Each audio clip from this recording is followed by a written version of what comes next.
Good afternoon, everyone. I am Nenita C. Mojica from Trece Martires City Senior High School, and I'm going to present this study entitled From a Chunk to a Whole, Improving the Paraphrasing Skills of TMCSH STEM Learners Through Sentence Decombining and Combining Strategy. For the context and rationale, let me present this.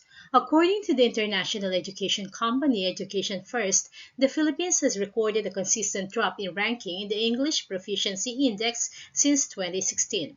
In another assessment on writing proficiency conducted in April 2020, the Philippine Institute for Development Studies also pointed out the low performance in the struggle to write in English of some senior high school students. Exposure and dependence on the copy and paste technique have aggravated the writing problems as this technique pushes students to become lazy to reread, reflect on, and rewrite their new work. Given the nature and demand of the writing tasks, combined with their attitude towards revising, writing for the students becomes a struggle and a boring endeavor, hence outputs of low quality. In the researchers class alone, it has been noted that there are students who often hand in unacceptable plagiarized written works that are complacently done in order to simply get a grade and pass the subject. One of the factors that can be attributed to submission of plagiarized work is the students' lack of understanding of the standards of academic writing, to which paraphrasing is one. For the research questions, this study aims to answer what is the mean score of the participants before and after applying the sentence decombining and combining strategy to improve paraphrasing skills in terms of word substitution, sentence structuring, and adherence to original idea. Is there a significant difference in the mean scores on paraphrasing a text after the participants are exposed to the strategy in terms of word substitution, sentence structuring, and adherence to original idea? Finally, what learners' insights and teaching implications can be derived from the result of this study on the use of sentence decombining and combining strategy. Proposed innovation, intervention, and strategy. The unsolved problems of plagiarism due to the writer's improper paraphrasing of a text from an original source is the primary reason why this study is to be conducted. Paraphrasing skill is viewed as a process-driven, and this skill depends on the student's comprehension of the context of the passage. Harban adds a relevant suggestion to pick out main points from the text and avoid the use of sentences so that the writer can produce his own statement, structure, and express the thoughts in own words later. Breaking down the parts, focusing on keywords or phrases serves as the sentence decombining strategy, and putting them together is the combining part. This is where the sentence decombining and combining strategy is rooted. Sentence combining is focused generally on the improvement of grammar without teaching this in isolation. It is not only about the traditional sentence combining strategy where kernel or basic sentences are put together in order to come up with longer or more complex combined sentences. It's like assigning a new function to sentence combining that is more of a recombination of words, phrases, or sentences to be able to come up with a new structure that will be qualified for an acceptable paraphrase. For the pretest, that will be the preparation of the passages determined using the Flesch-Kincaid reading test, validated research-made paraphrasing worksheet that utilized the sentence decombining and combining strategy were presented to the participants, and the worksheet includes the original text to be paraphrased, how to decombine, and how to combine again. Post-test will be the utilization of the researcher-made paraphrase worksheet, and the participants were required to come up with 2 revisions to arrive at an acceptable paraphrase.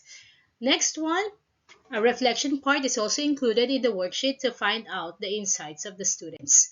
Right, the taxonomy of paraphrase types proposed by Keck in 2009 was adopted and modified in order to come up with a rubric indicating the corresponding points for every paraphrasing skill manifested.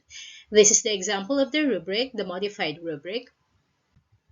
Now, for the actual research methods, participants and other sources of data and information, pre-test and post-test design with non-randomized group, simple random sampling was applied to get the number of participants to be involved in the study. These are from STEM strand who underwent the online distance learning modality. The study population, 14 for the control group and treatment group, were figured out by fishbowl draw. They were taking PR and RW, which required writing skills. First, for the gathering methods, sought the permission of the school head to conduct the study, the administration of retest, followed by the explicit instructions, and then the utilization of the paraphrasing worksheet in the post-test and the interpretation using appropriate statistical treatment. Research questions 1 and 2 were determined after the computation of mean and standard deviation of dependent samples. Lastly, reflections of the student and the activity were analyzed to extract patterns for the teaching implications that can be generated from the entire conduct of the study, which can eventually be a basis for supplemental pedagogical intervention. For the discussion of results and reflection, you will see from this table that the treatment group generally got results, minimal revision results equivalent to good. And for the traditional group or the control group, they generally got good and also minimal revision, meaning to say they have almost the same level. Next one. The results and the students' actual insights and paraphrasing are all congruent to the findings in the study conducted by Pablo and Lasatin, claiming that the causes of poor paraphrasing include first language interference, inadequacy of ideas, and unclear instructions of the task. Significant difference in the paraphrasing skill level of the participants before utilizing the sentence combining. The result is not significant, therefore we fail to reject the null hypothesis.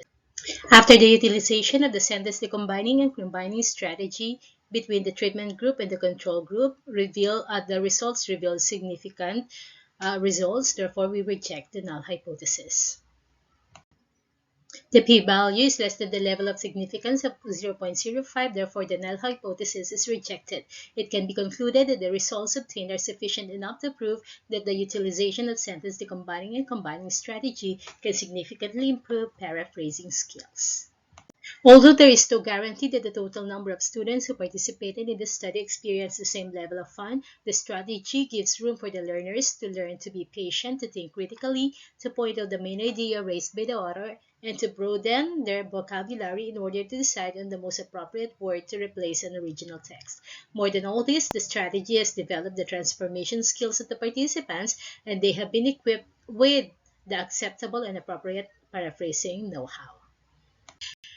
For the action plan and supplemental learning plan, you will see this proposed action plan for the initial stage.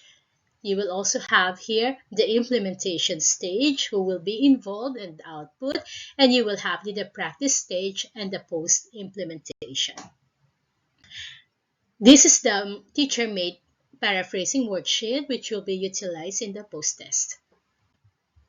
And these are the references that I used in the conduct of this study. Thank you everyone for listening.